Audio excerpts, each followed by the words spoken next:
Hey, Danny Bull here, founder of Songwriters International, where we help songwriters develop their craft to go on into a career within music. Now today we're going to be talking about how to write a hook. I'm super excited for this one because the truth is, with songwriting, there's two real key parts. Those are lyrics and those are melody. And the hook comes from melody, and we're going to be diving into that. Some of the best tips that I can give you, some of the ways that I approach melody and hook writing for you then to implement and start writing stronger songs, and most importantly, stronger hooks into your song to grab those listeners in. So without further ado, let's jump on in to this. So first of all, let's identify what a hook is. A hook is the part of our song that is a little bit more chanty, is repeated, is hooky, okay? We're talking about how to write a hook, so it has to be hooky, and it's gonna draw the listener in, okay? It draws them in. It tends to be simplified, so it doesn't really have much story, and it's easy to remember. And that all comes down then to it being hooky, and like I said before, chanty, okay? Imagine you're at a big festival, okay? Try and visualize this. You've written a song, and it's being played to the audience. Now, you've got to try and capture as many of those listeners to sing the catchy part of your song. And we do that through the hook. So you've got to remember this, that when you're writing your song, imagine when it goes out to the outside world, you've got to have a part of your song that is a little bit more simplified, that doesn't have much of a story, and maybe summarizes the song in a simple few lines. And that is what's going to be our hook. Okay, now the hook in a song is going to be around 3 times. It's going to be a minimum of 3 times. You can then go up to 6. Okay, anywhere between there is about right. I've seen the sweet spot to be around 4 repetitions of the hook. Now the hook is typically our chorus as well. It's not a verse, it's not a bridge, it's not a post-chorus. It tends to most of the time be the chorus of our songs. Okay, so now we understand what a hook is and how many times it should be repeated and things like that. Now, you've got to have a balance within your song, because you don't want to give the listener the hook too many times, because then it becomes overly repetitive and it unfortunately will turn the listener off more than likely. Now, you've got to have a balance of a story, okay? So in the verses, we tend to take the listener on a story of the song.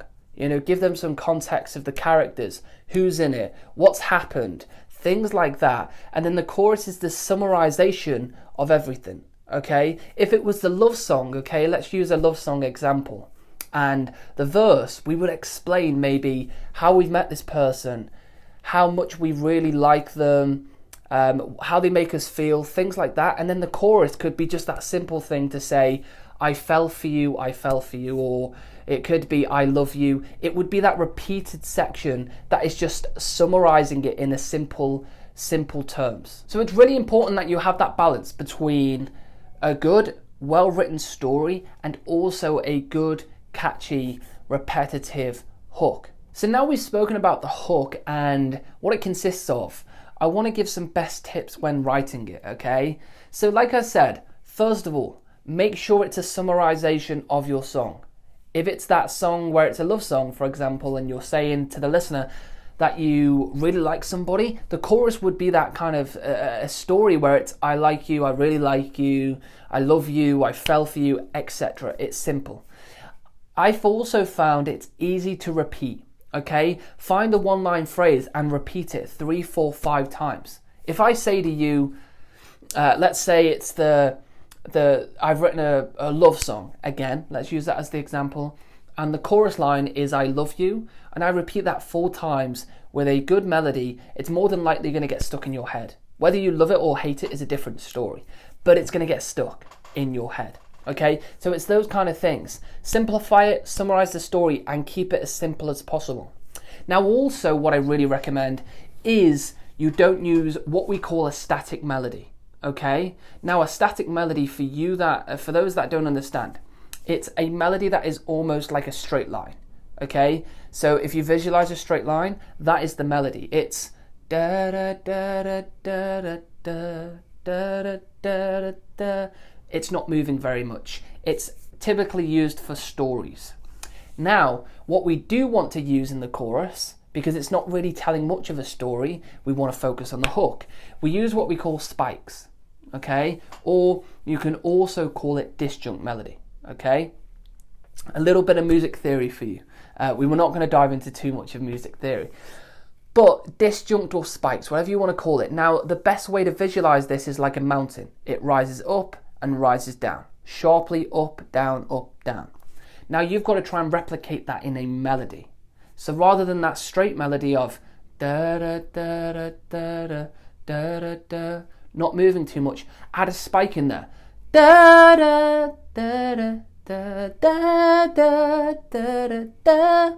Now you can visualize that little spike up, spike, and that's what you're trying to do in your chorus. That's the best way to create hooks within our song, and that's the best way to write them. If you've got a simple line, again, if it says I love you, rather than I love you, maybe something like I love you, I love you, and it's that little spike up on each phrase of each word. Works really effectively, but you've obviously got to implement and put it into your writing. So go ahead and try this out.